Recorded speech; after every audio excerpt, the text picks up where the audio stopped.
אוקיי. אנחנו שמחים במיוחד לארח כאן את המנצח הדגול, קורט מזור. שלום, מאסטרו. שלום, אריק. Mendelssohn was 26 years old when he got the position of the Musikgeneraldirektor of Gewandhaus, das Gewandhaus. How old were you? Let me think about it. Very easy. It was 70. I was born 27, so it means... Anyway, he was younger than you. He was young, of course. He died so early. Yeah. So nearby so early as Mozart, at the age of 38. And how did you feel to get his orchestra, Mendelssohn's orchestra? Wasn't it fearful? The same podium, the same name, das Gewandhaus? Of course. I was asked as they invited me to come and to greet me as a new Gewandhaus Kapellmeister. This is the title, yeah. not Generalmusik. Yeah. Gewandhaus Kapellmeister. Yeah. Yeah, I also heard that you were the Kapellmeister in Halle and some other Opera Kapellmeister. Some small cities in Germany. So tell us the difference between Kapellmeister and... Kapellmeister was somebody, and this change was changed with Mendelssohn.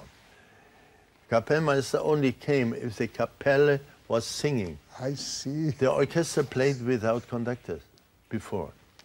And Mendelssohn was the first conductor of the Gewandhaus who insisted that he is also conducting the instrumental works. But you know, today when we say Kapellmeister, it's like underrating. Lower, exactly. Yeah, why so? How did it happen? Look, because everyone says he's only a German style of Kapellmeister. I see, provincial conductor. Exactly, and therefore the people, as Germany was open, the newspapers started dieser Kapellmeister, or der deutsche Kapellmeister, or the typical deutsche Kapellmeister. It was in the newspapers already announced. So when you got the position, you were a Kapellmeister or General? Gewandhaus Kapellmeister. Okay. I was before already Generalmusikdirektor in Schwerin Opera House. So it means in an opera house you were called Generalmusikdirektor because there was no other conductor above you. And only today, are you still a Kapellmeister in No, I'm Leipzig? conductor. I'm honored member of the orchestra. I'm honored conductor of the Gewandhaus Orchestra. But the Gewandhaus Kapellmeister title still exists. It's a proud idea. I would like to ask you about Mendelssohn. Mendelssohn, for me, is a riddle. He's my most beloved composer as a child. I really admired him. My first composition was the Italian Symphony, the violin concerto. Yet many people say that Mendelssohn is a kind of a nice composer who writes nice music.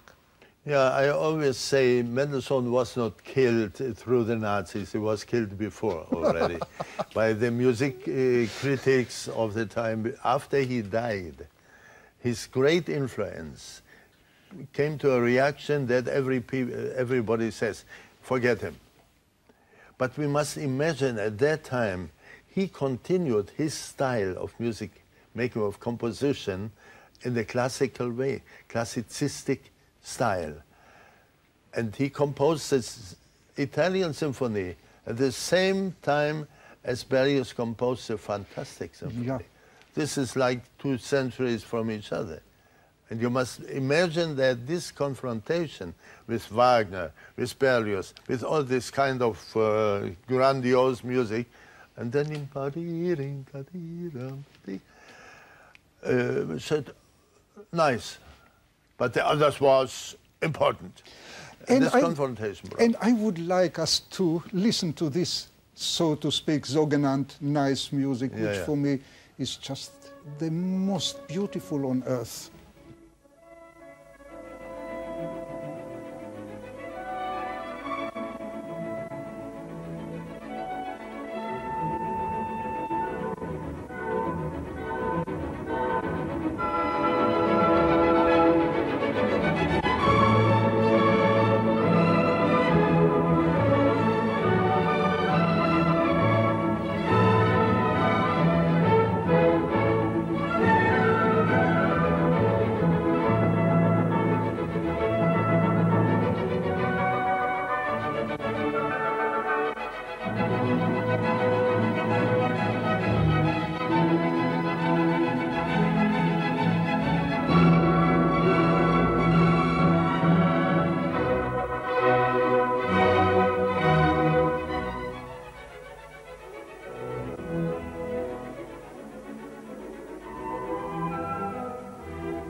It's so fantastic, and the way you conduct it, so full with sunshine. I'm holding here a picture that Mendelssohn painted himself of some beautiful place in Italy, the Amalfi Coast. Yeah. How was he as a painter?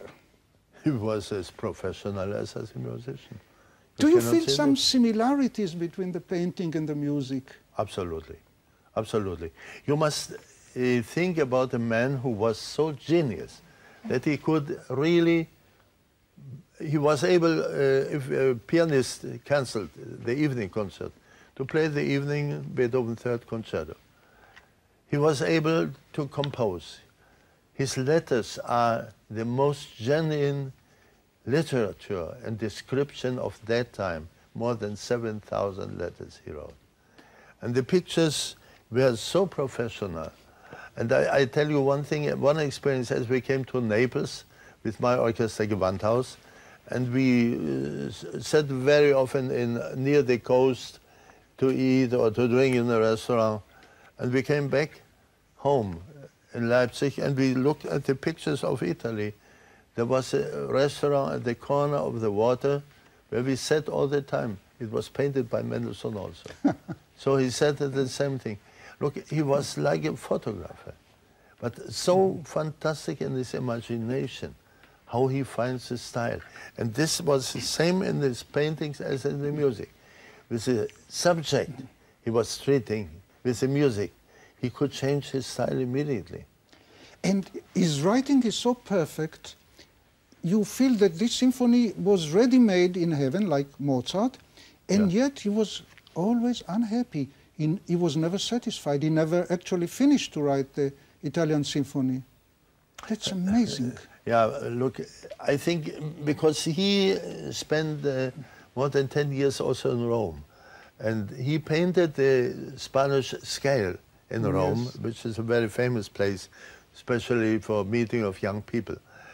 And in this place down there, there was in the number 5, we visited some weeks ago, the number 5, his uncle, who was a banker. Yes. Yeah, he resided there. Mendelssohn was in that house also. And he painted all the scale, this wonderful style he had. But he really made it so light, as you felt if you are on the scale, you could overlook whole Rome. So transparent as the opening of the Italian symphony. Exactly, exactly. And one very special thing, the Scottish symphony, he composed at that house. Yeah. Because it was in his idea, in his memory. It was so strong. And the Scottish symphony is a kind of description of the fate of Mary Stuart. So he was deeply moved by the fate of Mary Stuart. And this is a slow movement. It's like the funeral march for Mary Stuart. Yeah, I would like to talk with you later about this second movement, not of the Scottish, but of the Italian. But first, let me ask you a question, a very interesting question for me. In a master class for young conductors, you approach one young conductor and you say to him, have you ever suffered in your life? Have you ever suffered? So you require somebody to experience the painful moments of life. So my question to you, did he, Mendelssohn, did he suffer enough to become a composer? Of course. He suffered because he never was satisfied. Mahler suffered. He never was content in his life. And Mendelssohn himself, I think it was like Mozart. As he started to compose, he transferred himself into another kind of life. And this is, look, singing means not speaking. And why do we sing as human beings? Because we are in wonderful, special mood. We can be very sad, then we are singing sad songs. We can be happy. If I hear a mother sing with her child, then I know exactly the child will be much more happy than mother, because mother is always caring, and the child just says, mother must be happy because she's singing now. I would like to watch and listen to the second movement of the Italian symphony.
I must tell you, Maestro, something very personal. First of all, let me say how much I loved your conducting.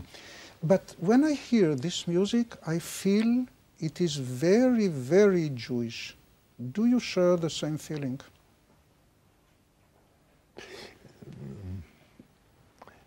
I'm very careful with giving something special, colors. If you mean it is genius, and there are a lot of genial Jewish people in the world, then you are right. But for my taste, if you go through the history of Jews, went of their country, they had no country anymore, so they went around the world. Their biggest problem was they were mostly more talented than the people who are living there. And then came the enemies because of that. The people around were jealous. But this has nothing to do with Jewish. Yeah, Wagner was very jealous at the success of young Mendelssohn. And he was not anti-Semitic, he was jealous. Yeah, just narrow-minded jealous. Yeah, I just knew that Mendelssohn is better. Exactly. No, you cannot say better, but Wagner felt that this simple musical language of Mendelssohn sometimes overcame. The second subject of this movement, which is forthcoming now, is Tim Pidiadum. Don't you feel it's Jewish? Look, it's exactly like Mahler, First Symphony, Italia. Can be also Viennese. Can also Viennese. Look, I wouldn't get so far because the beginning of it, and if you go to the Reformation Symphony, he did nearby the same. What does it mean? For me, I tell you what it means. It means Christian music born in the synagogue. It means that Mendelssohn himself did not go to the synagogue, and we'll talk later why, but his music was from the synagogue.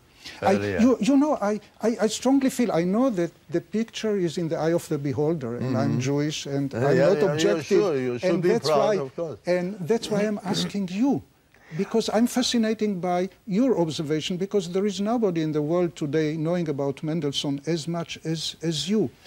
Then we have to talk about the time where it was born, because surely it was in synagogue also, but it was much earlier. The beginning of Catholic Church was a kind of sermon. Arie was a priest telling the people the prayer, the beginning. Yeah, that I agree, but this is from the Tish of the Rabbi. It's Hasidic song. But then the beginning is just a confrontation between the Catholic Church and the rabbi. That I agree. This is a kind. Also in the Variations Sérieuses, it's like starting very Jewish, and then when it comes to D major, it is in the church. Therefore, I tell you, he was able to express everything in his music, if you know where the style is coming from. So, can you tell me your observation of a child who is the grandson of Moses Mendelssohn, the greatest philosopher, and who converted into Christianity before his bar mitzvah even? And it was not his decision. His father did it for him. How do you look at it? How do you see his behavior after he became a Christian? I think he didn't change. He didn't change. His position was, as I say, like Mozart.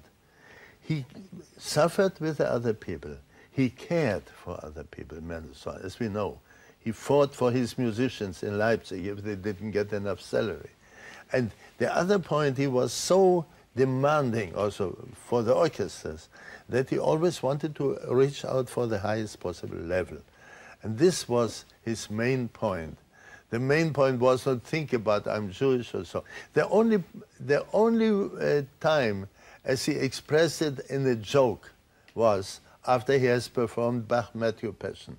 After 100 years not being performed in Leipzig, it was forgotten. Yeah. He was 20 years old, and after he performed, he made the joke and said, there must come a Jewish boy who shows the German, give them back their best composer. Yeah, and we think of what this young man achieved. He was the best composer, he was the best educator, the founder of the conservatory, the founder of the orchestra, discovering Bach, discovering Handel, playing all the oratorio. He visited the courts of the kings, he played chess, he played cards, he rode horses. He was the best at anything, wrote poetry, painted. It is like this man is the Enlightenment, Aufklärung, like such a man does not exist. He was. And he was good and not arrogant. Of course. No, absolutely no. Therefore, he was so convincing that everybody around him feared him. They have to respect him because they had nothing against it. And as he died, then they started to discriminate, oh, this very nice music. Or he started Summer Night's Dream. Since our time, a lot of conductors make the mistake to think he started with Summer Night's Dream and all his music must be played like this. It's the most stupid thing. I think people are killing Mendelssohn's spirit. Yeah, you said before the Nazis. Yeah, really. I would like us to watch now the beginning of the violin concerto, the famous violin concerto, which you did a million times, I assume. Mm-hmm.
Please excuse me, maestro, for being so stubborn and insisting. But when I hear this beginning of the violin concerto, this I feel it is Jewish. I must tell you honestly, this is Jewish. This music, this tune could not be written by Schumann or by Brahms or by a non-Jewish composer. This is Jewish. It's not Viennese. Or is it just my heart? Look, if you ask me what kind of music I feel close to my heart, and maybe Slavonic music, maybe Slavish music, Yeah. because I'm masur, Yeah. and I feel inside very close to it, of course. But what I also involved was Brahms. And if you talk about Schumann, Schumann was connected to Tchaikovsky much more than we know. And so I wouldn't say to locate it too much. And this is the only danger. This piece, if you play our last recording, for me, it's not only Jewish, it's heavenly. Yeah, that's for sure. Yes, okay. But look, you are living in Israel. You could be in heaven because it's the most beautiful country, but you are not in heaven. Why didn't you find peace? Yeah.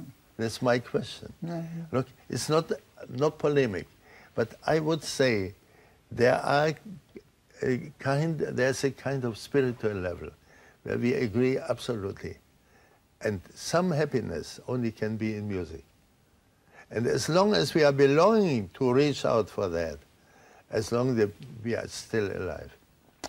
Do you think that Mendelssohn was completely happy about his Christianity? Absolutely not. He kept the name He Mendelssohn didn't care. because if you are Mendelssohn, then everybody knows your origin. You know, in my house, one floor behind me, there is a Mendelssohn family. My mother, maiden name was Mendelevich. You are Mendelssohn, you are a Jew. Yeah. My son, who is half Japanese, my wife is Japanese, he went to a Japanese school near London. And his piano teacher was Mendelssohn, a lady. Mendelssohn. Look. So Mendelssohn, a Christian Mendelssohn, that's a paradox by itself. Yeah, I tell you, he sat between three chairs. He was German. This was bad enough. Then he was Jewish. Which is much worse. And then Christian. So what else can you do? What more mistakes can you make? But he never included that, because he never thought, I would like to have this Jewish melody like that. It's absolutely not. You know, I saw a picture of the grave of Moses Mendelssohn. Yeah. A typical Jewish stone with Hebrew letters, beautiful fonts and so on. And then I saw the grave, the tomb of Felix, and just you see a cross. I think he never identified really, because I myself, I'm educated as a Christian, but for me it's only the source, if he don't speak in Hebrew, but in Yiddish, to be a mensch. Yeah, a mensch. The Nazis demolished his monument in Leipzig. Yeah. Why? He was a German Christian. Yeah, the Nazis didn't think about Christian. They didn't think about the big person. Mr. Hitler always in his speeches said, "Unser Herrgott." So what was that? It was misused. They demolished his monument. Absolutely. What happened to the monument today? We rebuilt it. You rebuilt it personally? We rebuilt it. No, we rebuilt it in Leipzig. The Mendelssohn Society paid the rebuilding of it. So it was, from all the photographs we had, it was by computer restructured, and it could be, now it stands in front of the Thomas Church. Let's watch now, Maestro, a mezzo production of the Wedding March, just remembering that Gentile, Christian and Jews, everybody marries with this beautiful music. Wedding March.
Thank you very much, Maestro. We are so privileged that you came to us. Thank you. ולצופים משהו בעברית. הנה מנדלסון שלנו, מנדלסון שלא נוותר עליו אף פעם, גדול המלחינים היהודיים, אבל בעצם הוא שייך לא רק לנו, הוא שייך לנו וגם להם, לכל מי שאוהב מוזיקה נפלאה. תודה רבה, מאסטרו.